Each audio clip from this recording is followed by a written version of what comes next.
ओम श्री महागणपतये नमः। ओम श्री मात्रे नमः। श्री साधना और श्री यंत्र।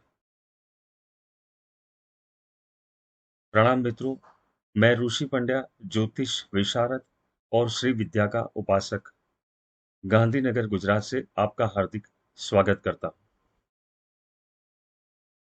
मित्रों आज मैं कुछ ऐसे रहस्य बताने वाला हूं जो नॉर्मल लोगों को इस बात का पता नहीं है। आप लोगों ने श्री यंत्र तो बहुत ही देखे होंगे, पर ये श्रीयंत्र हम किस प्रकार बनाते हैं उसका रहस्य आज मैं इस वीडियो में बताऊंगा। आज मैं आपके सामने श्रीयंत्र के कुछ ऐसे रहस्य उजागर करने वाला हूं कि मेरु श्रीयंत्र क्या है, मेरु श्रीयंत्र कैसा होना चाहिए, श्रीयंत्र कैसे सिद्ध किया जाता है, एक श्रीयंत्र को सिद्ध करने में यानी कि उसे प्राण प्रतिष्ठित और जागृत करने में कितना समय लगता है, एक श्रीयंत्र की स्थापना कब करनी चाहिए, विशेष रूप से यह स्थापना का मुहूर्त कौन सा होना चाहिए, उसके ओरिजिनल मंत्र के बारे में आप जानते हैं या नहीं जानते, श्री यंत्र के लाभ क्या है। आप बरसों से श्री यंत्र की पूजा कर रहे हैं, आप बरसों से श्री यंत्र की पूजा कर रहे हैं, तो आप अमीर क्यों नहीं हुए, आपको उसका लाभ क्यों नहीं मिला। इस वीडियो में आपको ऐसी जानकारी प्राप्त होगी जो आपने आज तक नहीं सुनी होगी, और हमारा बनाया हुआ श्री यंत्र कैसा होता है और उसका चमत्कारिक लाभ कैसे मिलता है वो आज सभी डिटेल में इस वीडियो में बताने वाला हूं। श्री यंत्र क्या है। मेरा खुद का पिछले 30 वर्षों का अनुभव श्री यंत्र साधना के आधार पर ही मैं सब आपको बताऊंगा। अगर थोड़े से शब्दों में बताने जाऊं या कहूं तो श्री यंत्र पूरे ब्रह्मांड का प्रतीक है जिसमें सभी देवी देवताओं के वास है। इसकी मूल अधिष्ठात्री देवी राज राजेश्वरी श्री त्रिपुर सुंदरी कहलाती है। इसके जीवन में हर प्रकार के लाभ है, हर प्रकार के यानी कि आपने जो सोचा नहीं होगा वैसे लाभ व्यक्ति को होते हैं।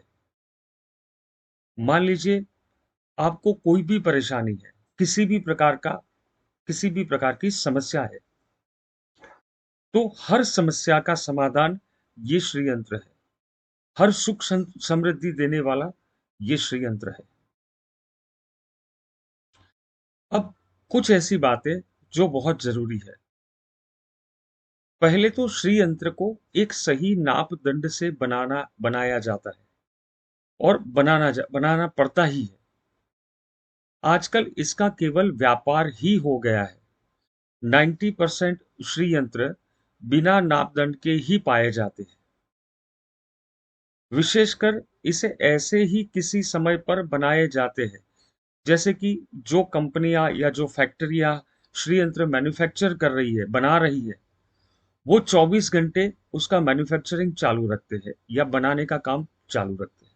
वो कभी ये नहीं सोचते कि आज हम इसका कास्टिंग कर रहे हैं तो खराब योग है तो हमें ये कास्टिंग नहीं करना चाहिए क्योंकि ये श्री यंत्र है। राहु काल चल रहा है, यमगंड काल चल रहा है, विष गति चल रही है, विषकुंभ योग भी चल रहा है, भद्रा काल चल रहा है, ये सब कोई देखता नहीं है क्योंकि उनको केवल पैसा कमाना है। ये चीज बनाकर बेचनी है और पैसा कमाना है। लेने वाला व्यक्ति ये नहीं जानता कि किस समय में इसका निर्माण हुआ है। तो सबसे पहली चीज जरूरी है कि इसको सही समय पे बनाना पड़ता है, सही टाइम पे इसका मैन्युफैक्चरिंग किया जाना चाहिए। एक विशेष मुहूर्त में इसका मैन्युफैक्चरिंग करना पड़ता है, अन्यथा आपको इसका लाभ नहीवत मिलता है या नहीं मिलता है। अब साथ में इस श्री यंत्र को किस धातु से बनाया जाए या किस धातु का इस्तेमाल किया जाए जो विशेष रूप से ये लाभ दे। देखिए, कई लोग क्या करते हैं कि मुझे केवल चांदी का श्रीयंत्र चाहिए, कई लोग ये बोलते हैं मुझे केवल पीतल का चाहिए, कई लोग ये बोलते हैं मुझे केवल और केवल कॉपर का चाहिए। ऐसी मान्यताएं हैं लोगों में।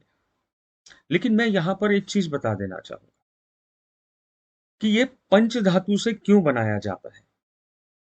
अगर मान लीजिए आपने कॉपर में बनवा लिया श्रीयंत्र या फिर चांदी में बनवा लिया, आप शक्तिमान है तो आप गोल्ड में भी बना सकते हो।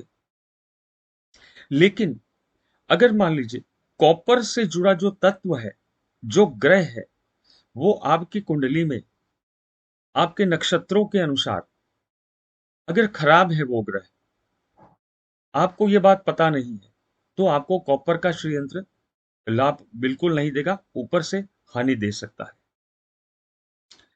किसी को चांदी से जुड़े ग्रह, जैसे मान लीजिए किसी का चंद्रमा खराब है, शुक्र खराब है, तो चांदी का श्रीयंत्र उसे इस्तेमाल नहीं करना चाहिए।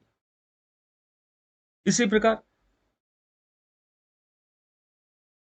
यंत्र जो है पंच धातु का होने से उसमें पांचों धातुएं सम्मिलित होती है।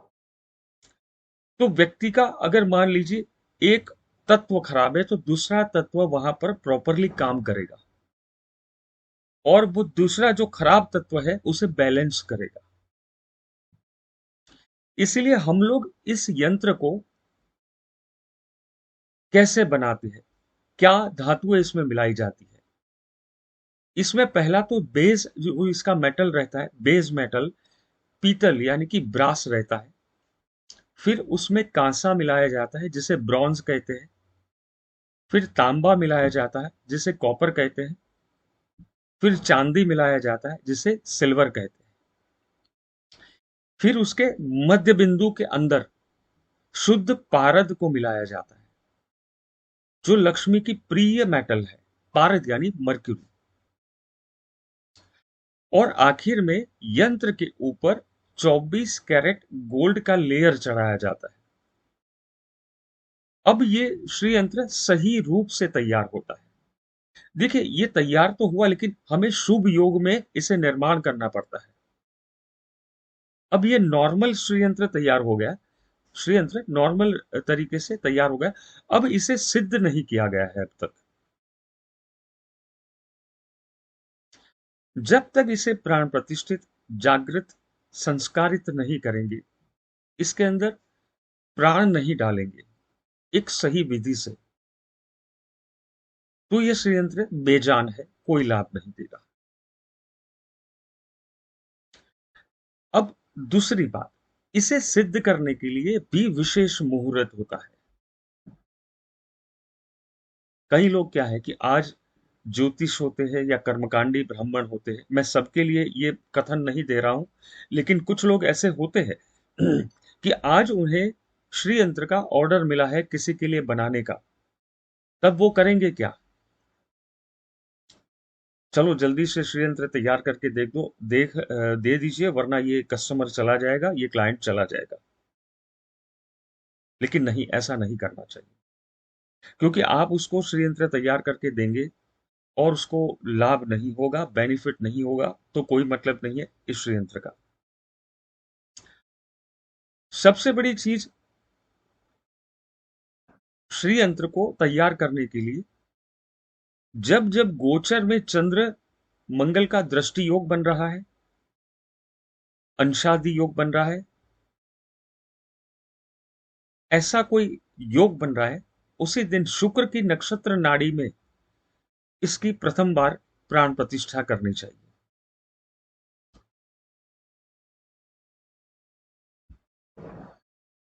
यहां केवल मैंने केवल एक योग बताया कि चंद्र मंगल का, परंतु और भी कई ग्रहों के गोचर में योग बनते हैं जो पूर्ण रूप से लक्ष्मीदायक होते हैं। और ये पूरे महीने में 5 से 7 बार ऐसे योग बनते ही है, अलग अलग दिवसों में ऐसे योग बनते। महीने में 5 से 7 बार ऐसे शुभ योग बनते ही है। उसी योग के अंदर श्री यंत्र की सिद्धि आरंभ करनी चाहिए। बाद में श्री यंत्र का शुद्धिकरण किया जाता है। फिर उसकी व्यक्तिगत नाम से उपरोक्त योग जो मैंने बताया, वो योग में वैदिक मंत्रों से प्राण प्रतिष्ठा की जाती है। फिर उसका विधिवत 27 प्रकार के द्रव्यों से अभिषेक होता है। फिर यंत्र का षोडशोपचार पूजन होता है। फिर कुछ दिव्य गुप्त मंत्रों के जाप किए जाते हैं।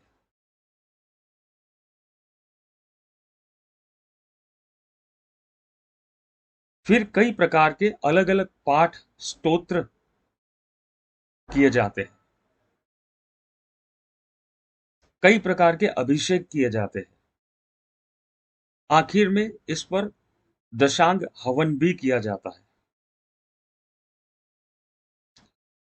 तब जाके श्री यंत्र तैयार होता है। मिनिमम श्री यंत्र को तैयार होने में 9 दिन लगते हैं और ज्यादा से ज्यादा 45 दिन लगते हैं एक श्री यंत्र को सिद्ध होने में। एक श्री यंत्र को सिद्ध होने में ज्यादा से ज्यादा 45 दिन होते हैं। अब इस प्रकार श्री यंत्र रेडी हो चुका है। अब इस जो श्री यंत्र रेडी हुआ है, जो व्यक्तिगत नाम से उसके गोत्र कुलदेवी और उसकी उम्र सारी चीजों का संकल्प लेकर जो यंत्र रेडी हुआ है, वो किस दिन आपके घर में स्थापित करना चाहिए, ये सबसे बड़ी बात है। आपके घर के अंदर पूजा स्थल में इसे किस दिन स्थापित करना चाहिए, ये सबसे बड़ी बात है। अगर इसमें चूक हो गई तो ये श्रीयंत्र आपके लिए काम का नहीं रहेगा। आजकल होता क्या है कि पंचांग में कोई भी शुभ योग देखकर उसे स्थापित कर दिया जाता है, परंतु बिल्कुल गलत है ये। मेरे अनुभव में आया कि ऐसे ही अगर आप स्थापित कर दोगे तो वो व्यक्ति को पूर्ण लाभ नहीं देता या बिल्कुल लाभ नहीं देता। क्योंकि जो शुभ योग है उसमें आपने स्थापित करा है, वो शुभ योग आपके ग्रहों के अनुसार अशुभ भी हो सकता है। मेरी जानकारी में अभी तक ये देखा गया है कि 90% श्री यंत्र अशुभ योग में ही स्थापित होते हैं और उसका बिल्कुल लाभ नहीं मिलता। श्री यंत्र की स्थापना करने से पहले जो व्यक्ति के नाम से श्री यंत्र बनाया गया है, उस व्यक्ति की कुंडली के ग्रहों का अध्ययन या उसकी गणना करना बहुत जरूरी है और उन ग्रहों के अनुसार मुहूर्त निकालना चाहिए और उसी दिन श्री यंत्र की स्थापना करनी चाहिए और उसी दिन से श्री यंत्र की उपासना या पूजा आरंभ करनी चाहिए, ताकि वो उस व्यक्ति को उत्तम प्रकार का फल प्रदान करे। अब इतनी सारी चीजें करने कौन जाता है?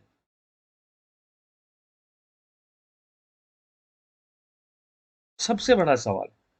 ये बहुत जरूरी है, ये करना बहुत जरूरी है। तभी जाके उस व्यक्ति को उस चीज का लाभ मिलेगा और उसका आप पर भरोसा बढ़ेगा। तो हमारा जो सिस्टम है कि यंत्र बनाने का, व्यक्ति को देने का, स्थापना विधि करवाने का, वहां तक का एक प्रॉपर सिस्टम के अनुसार हम फॉलो करते हैं। अब आप सोचिए, अगर इतनी सारी बातें ध्यान में नहीं रखे तो श्री यंत्र किसी को भी कोई लाभ नहीं देता है। अगर कोई चीज की सच्ची प्राप्ति करनी है तो उसकी छोटी छोटी बातें ध्यान में रखने के बाद ही उसमें आगे बढ़ना चाहिए। अब सवाल आता है श्री यंत्र की सच्ची पूजा का। मैंने हजारों लोगों को पूछा है कि आप श्री यंत्र के सामने कौन सा मंत्र जाप कर रहे, कौन सा पूजा पाठ कर रहे। और 99% लोगों ने गलत तरीका, गलत मंत्र, गलत पूजा बताई मुझे कि हमें तो यूट्यूब से पता चला, हमें तो किसी ब्राह्मण ने बता दिया, या फिर जिसने श्री यंत्र दिया है उसने हमें बता दिया कि इस प्रकार आपको पूजन करना है, ये मंत्र का जप करना है। लेकिन सबके पास इसका गलत मंत्र है।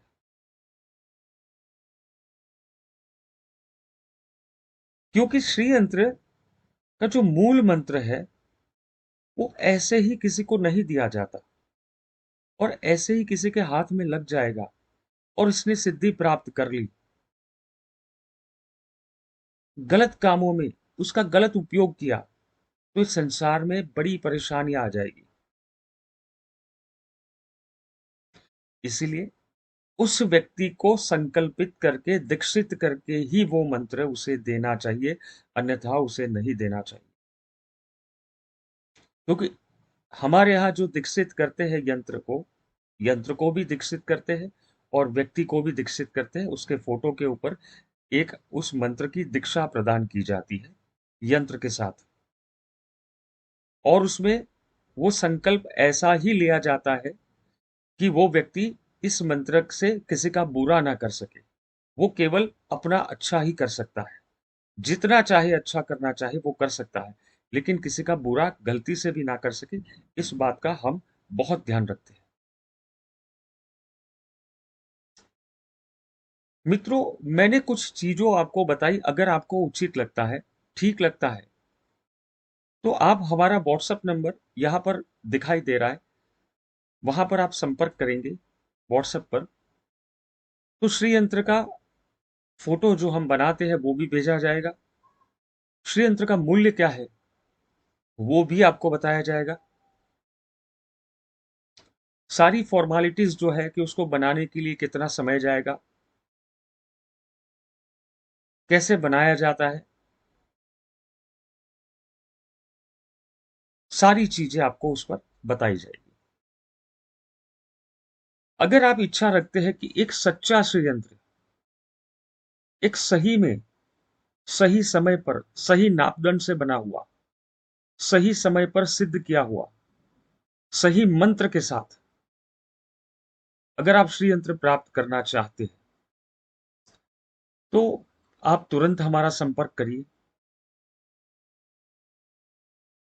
आपको पूर्ण रूप से सही मार्गदर्शन दिया जाएगा।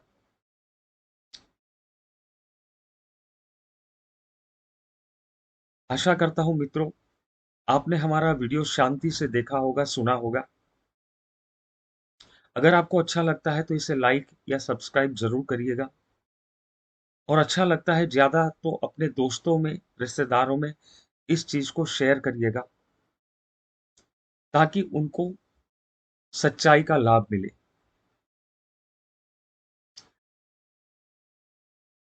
मैं आशा करता हूं आप जल्द ही हमारे व्हाट्सएप से संपर्क करेंगे, हमसे बात करेंगे। हम आपकी पूरी तरह सहायता करेंगे, हर बात में, हर बात में आपको सपोर्ट करेंगे कि इसमें कैसे आगे बढ़ना है, क्या करना है। हरिओम तत्सत। हरिओम तत्सत। हरिओम तत्सत।